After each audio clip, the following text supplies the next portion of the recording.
Hi പ്രിയപ്പെട്ടവരെ, express മീഡിയാസിൻ്റെ പുതിയ വീഡിയോയിലേക്ക് എല്ലാവർക്കും സ്വാഗതം. നമ്മൾ ഇന്ന് ഇടാൻ പോകുന്ന വീഡിയോ എന്ന് വെച്ചാൽ നമ്മൾ വായനശാല 2 പരിപാടി സംഘടിപ്പിച്ചിട്ടുണ്ടായിരുന്നു.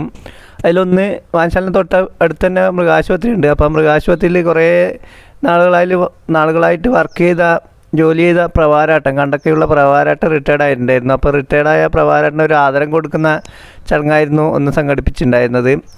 പിന്നെ പ്രവാരാട്ടെ ഒരു വായനശാല പ്രവർത്തകന് അതുപോലെ തന്നെ കണ്ടകൈയുള്ള സാമൂഹ്യ പ്രവർത്തനം കൂടിയാണ്.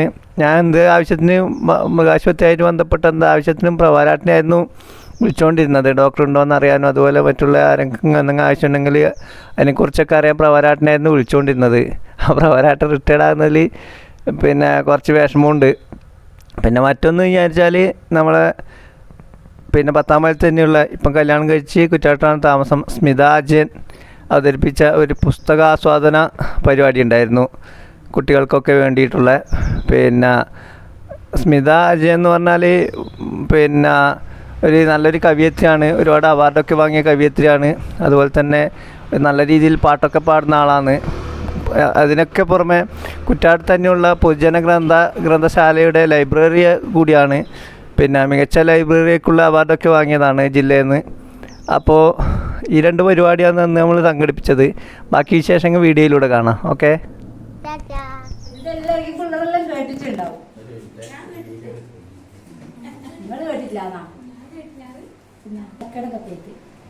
രാവില്ല പകലില്ല നേരില്ല നെറിയില്ല കർക്കടപ്പെത്തിനോരറുതിയില്ല വറുതിയിൽ കാലം കടം തന്നോരോർമ്മയിൽ ഇരവും പകലും ഇഴഞ്ഞു നീങ്ങി.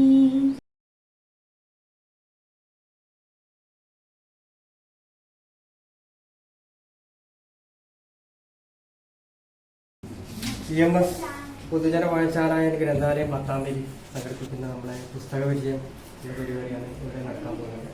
ഈ പരിപാടിയിലേക്ക് പങ്കെടുത്ത മുഴുവൻ ആളുകളെയും ആദ്യമായി സ്വീകരിച്ചുകൊണ്ട് ആദ്യം പുസ്തക പരിചയമാണ് നടക്കാൻ വേണ്ടി പോകുന്നത്. ആ പരിപാടി സ്വീകരിക്കുന്നതിന് വേണ്ടി ചിന്ത ജനെ ക്ഷണിക്കുന്നു. വളരെയധികം സന്തോഷവും അഭിമാനവും ഉണ്ട്. കാരണം ജനിച്ചു വളർന്ന നാട്ടിൽ ക്ഷണിക്കപ്പെട്ട ഒരു പരിപാടിയിൽ പങ്കെടുക്കുക എന്ന് പറയുന്നത് എന്നെ സംബന്ധിച്ചിടത്തോളം വളരെ അഭിമാനവും സന്തോഷവും തരുന്നതാണ്. ഈ വായനശാലയിൽ വന്ന് പുസ്തകം എടുത്ത് വായിക്കാനുള്ള ഒരു ഇത് ഉണ്ടായിട്ടില്ല. കാരണം ആ സമയമാകുമ്പോഴത്തേക്ക് എനിക്കൊന്ന് 2004 എൻ്റെ അല്ലെ 2005 ഈ ഒരു വായനശാല വന്നത്. ആ സമയമാകുമ്പോഴേക്ക് നമ്മൾ വേറെ പറിച്ച് നടപ്പെട്ടു. അതുകൊണ്ട് തന്നെ ഇവിടെ വന്ന് പുസ്തകം വായിക്കാനുള്ള ഭാഗ്യം ഉണ്ടായിട്ടില്ല. എന്തിനു വേണ്ടിയാണ് നമ്മൾ വായിക്കുന്നത് എന്നുള്ളത് പറഞ്ഞത് നിങ്ങൾ അറിവ് കിട്ടാൻ. പിന്നെ വായന എന്ന് പറയുന്നത് രണ്ടാൻ വേണ്ടി മാത്രമല്ല. നമുക്ക് വായന എന്ന് പറയുന്നത് ഭാഷകൾ തമ്മിലുള്ള ഒരു വ്യവഹാരമാണ് അവിടെ നടക്കുന്നത്. ഇതുപോലുള്ള പുസ്തകങ്ങൾ വായിക്കുക എന്ന് പറയുന്നത് നമുക്ക് ഭാഷയോട് കൂടുതൽ എടുക്കാൻ വേണ്ടിയിട്ടാണ്. അപ്പൊ അങ്ങനെ ആകുമ്പോഴാണ് നമുക്കുള്ള സർഗാത്മകമായ കഴിവുകൾ, ചിത്രരചന, കവിത, കഥ ഇതൊക്കെ പിന്നെ നമ്മളെ ഭാവനയിൽ മാറ്റി എഴുതാൻ വേണ്ടിയിട്ട് നമുക്ക് സാധിക്കും. ഇപ്പൊ നമ്മളിവിടെ പരിചയപ്പെടുത്തുന്ന പുസ്തകം തന്നാല് രവീന്ദ്രനാഥ ടാഗോറിന്റെ കാബൂളി വാലയും മറ്റു കുട്ടിക്കഥകളുമാണ് പുസ്തകം. നമുക്കറിയാം, നമ്മളിപ്പോ ഈ മൊബൈലിന്റെ ലോകത്തേക്ക് ചുരുങ്ങി പോകുക ചെയ്തിട്ടുള്ളത്. ഈ മൊബൈലിന്റെ ലോകത്ത് ചുരുങ്ങുമ്പോൾ നമ്മൾ പരസ്പരം നമ്മൾ ഈ കൂട്ടുകാരുടെ പേര് പോലും അറിയാത്ത പരിപാടിയിലേക്ക് പങ്കെടുത്താൽ മാത്രമേ അവിടെയുള്ള മറ്റു കുട്ടികളെ നമുക്ക് പരിചയപ്പെടാൻ വേണ്ടി പറ്റും. അല്ലെങ്കിൽ വീടിന്റെ അകത്ത് എടുക്കുന്ന ഇപ്പൊ ഗേറ്റ് കെട്ടി ചുമര് കെട്ടി മതിൽ കെട്ടിയുള്ള വീടിനകത്തുള്ള മറ്റേ കുട്ടീനെ നമുക്ക് തിരിച്ചറിയാൻ വേണ്ടി പറ്റുന്നില്ല. അപ്പൊ അങ്ങനെ നടക്കണമെങ്കിൽ ഇതുപോലുള്ള വായനശാലകൾ നടത്തുന്ന വായന പുസ്തക പരിചയങ്ങളിലും നിങ്ങൾക്ക് അറിയാത്ത പുസ്തകങ്ങൾ നിങ്ങൾ ഒരു ഗ്രൂപ്പായിരുന്നിട്ട് പുസ്തകങ്ങൾ വായിക്കുക. ആ വായിച്ച പുസ്തകങ്ങൾ ഒരു ദിവസം ഇതുപോലെ വിളിച്ചിരുത്തി. ഇപ്പൊ ഞാൻ കണ്ടു ബാലവേദി കുട്ടികൾ ഇവിടെ വേദിയിലിരിക്കുന്ന സഹപ്രവർത്തകർ, മറ്റ് കുട്ടികൾ, അതുപോലെ തന്നെ സ്മിത അജയൻ പുസ്തക പരിചയമൊക്കെ. ഇപ്പം നമ്മുടെ വായനശാലേൻ്റെ അനുബന്ധിച്ചിട്ടാണ് നമ്മൾ ആസ്പത്രി കെട്ടിടം. അപ്പോൾ പ്രഭാരട്ടിനെ പറ്റി പറയുമ്പോൾ ഏകദേശം അതിപ്പോൾ ഒരു 10-15 വർഷമായിട്ടുള്ള ഒന്നാണ് തോന്നുന്നത്. എൻ്റെ ഓർമ്മ ശരിയാണെങ്കിൽ നമ്മളെ ഈ ആശുപത്രിയിൽ. അപ്പോൾ നമ്മൾ നല്ല ബന്ധത്തിലാണ് വായനശാലയായിട്ട് ഒരു പൊതു പ്രവർത്തനം കൂടി കൊണ്ടുപോകുന്ന ഒരു സഹാവം തന്നെ പറയാം പ്രഭാരട്ടിനെ പറ്റി. അപ്പോൾ അത്തരത്തിലുള്ള ഒരു ആള് നമ്മളെ വായനശാല പരിസരത്ത്, അതുപോലെ തന്നെ വായനശാലയായിട്ട് നല്ല ബന്ധമാണ്. നമ്മളെ വായനശാലയായിട്ട് നല്ല സഹകരണത്തിൽ, അതുപോലെ തന്നെ നാട്ടിലും പൊതുപ്രവർത്തനങ്ങൾ ആൾക്ക് നടത്തിക്കൊണ്ട് പോകുന്ന ഒരു പ്രഭാരട്ടനാണ്. അപ്പോൾ അദ്ദേഹത്തെ പറ്റി കൂടുതലൊന്നും പറയാനില്ല. അപ്പോൾ ഞാൻ നിങ്ങളെല്ലാ അനുവാദത്തോടുകൂടി ഞാൻ ഈ സ്നേഹോപകാരം കൈമാറും.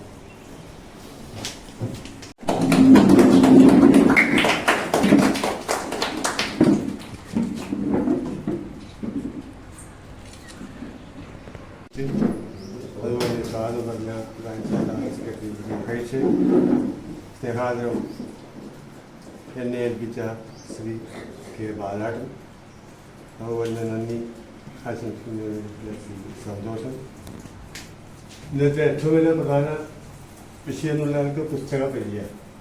അത് നമ്മളെ പരിചയപ്പെടുത്തിയ സ്മിതാന്റെ വകുപ്പും എൻ്റെ സ്നേഹിതനാണ് അഭിനന്ദനം. പ്രിയമുള്ളവരെ,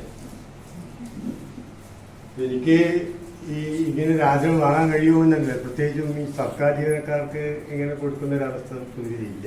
പക്ഷേ ഞാനൊരു നീണ്ട ഒരു 16-20 വർഷം തന്നെ പറയാം, 9ാം വരെ 10ാം വരെ ഇവിടെ ആയിരുന്നു. നേരത്തെ എനിക്ക് ഈ കുറ്റിയാട്ടൂരുമായിട്ട് നല്ല ബന്ധമാണ്. അതിലൊരു കാര്യം ഞാൻ പിന്നെ പറയാം.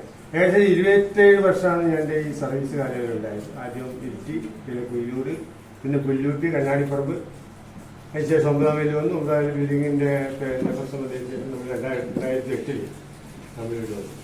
അങ്ങനെയാണ് അതിൻ്റെതായ പിന്നെ ഈ സർവീസ് മേഖലയിൽ എൻ്റെതായ ഒരു കാര്യം.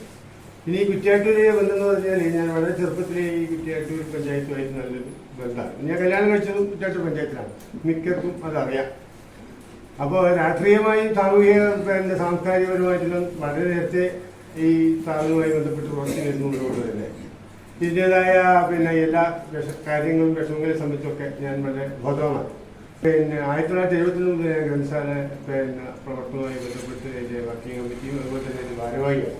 അക്ഷയ വായനശാലയായാലും അത് കൃഷ്ണപിള്ള വായനശാലയായാലും ഞങ്ങളുടെ പ്രദേശത്ത് 2 വായനശാലയുണ്ട്. നിരന്തരമായി ഇതിന് ബന്ധപ്പെടുകയും നമ്മുടെ ശരിയായ ഒരു ദേവാലയം എൻ്റെ ഗ്രന്ഥാലയം എന്ന് പറയുന്നത് വായനശാലയാണ്. അത് രാവിലെ മുതൽ വൈകുന്നേരം വരെ ആയി തൊഴിലൊന്നുമില്ലെങ്കിൽ അടുത്ത രാത്രി 9 മണി 10 മണി വരെ പൊതുവെ ജനങ്ങളുമായി സംവദിക്കുന്ന ഒരു രീതി ഞാൻ അങ്ങനെ വളരെ ചെറുപ്പത്തിലെ ശീലിച്ചു വന്നുകൊണ്ട് അതിൽ നിന്നും തുടർന്നുകൊണ്ടേയിരിക്കുന്നതിനും തുടരാൻ തന്നെയാണ് എൻ്റെ പിന്നെ ആഗ്രഹം. പിന്നെ പിന്നീട് പുസ്തകപരിചയം നടത്താമെന്ന സ്മിത നമ്മുടെ നാട്ടുകാരിയാണ്. നമ്മുടെ കുട്ടികൾക്ക് എത്ര പേർക്ക് അത് അറിയാമെന്ന് അറിയില്ല. അപ്പോൾ സ്മിത ഇപ്പോൾ ഒരു കവയത്രി എന്ന രീതിയിൽ അറിയപ്പെട്ടു തുടങ്ങിയിട്ടുണ്ട്. അപ്പോൾ ഒരുപാട് അനുമോദനങ്ങളെല്ലാം എല്ലാ വായനശാലകളും കൊടുത്തിട്ടുണ്ട്. അതായിട്ടില്ല. അപ്പോൾ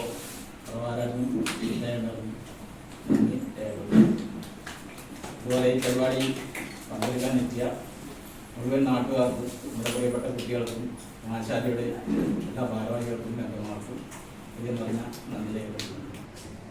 കർക്കിടകപ്പേറ്റ്. രാവില്ല പകലില്ല നേരില്ല നെറിയില്ല കർക്കിടപ്പെയ്ത്തിനോരറുതിയില്ല. വറുതിയിൽ കാലം കടം തന്നോരോർമ്മയിൽ ഇരവും പകലും ഇഴഞ്ഞു നീങ്ങി. ഇനി എത്ര രാത്രികൾ പകലുകളീ വിധം കലിതുള്ളിയാടണം നിന്നടനം. കരകവിഞ്ഞൊഴുകുന്ന പുഴയിലെ ഓളവും കലിമൂത്തു കലഹിച്ചലകൾ തീർത്തു. തണൽ തീർത്ത മാമര നിരകളോ വേരറ്റു തണുവാർന്ന മണ്ണിൽ പുതപ്പു തീർത്തു. പിന്നെയും പേമാരിനെത്താതെ പെയ്തതും ചുറ്റും ചതുപ്പിൽ ചതിക്കൊഴികൾ. ചിത കൂട്ടിലെത്രയോ ചിതറിയ ബാല്യങ്ങൾ നനവാർന്നോരോർമ്മയായി പെയ്തുപോയി. ഇനിയില്ലൊരിത്തിരി നേർത്ത ശ്വാസം പോലും ഇനിയില്ലയൊന്നും പകരമേകാൻ. ഇനി മതി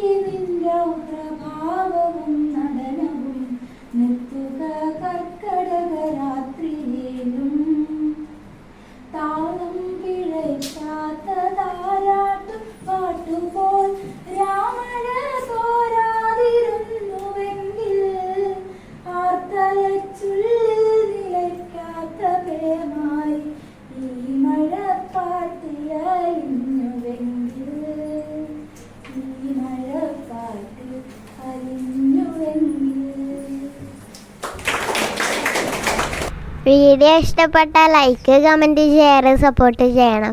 പുതിയ വീഡിയോ ആയിട്ട് നമുക്ക് വീണ്ടും കാണാം. സബ്സ്ക്രൈബ് ചെയ്യാത്തവർ സബ്സ്ക്രൈബ് ചെയ്ത് സപ്പോർട്ട് ചെയ്യണം.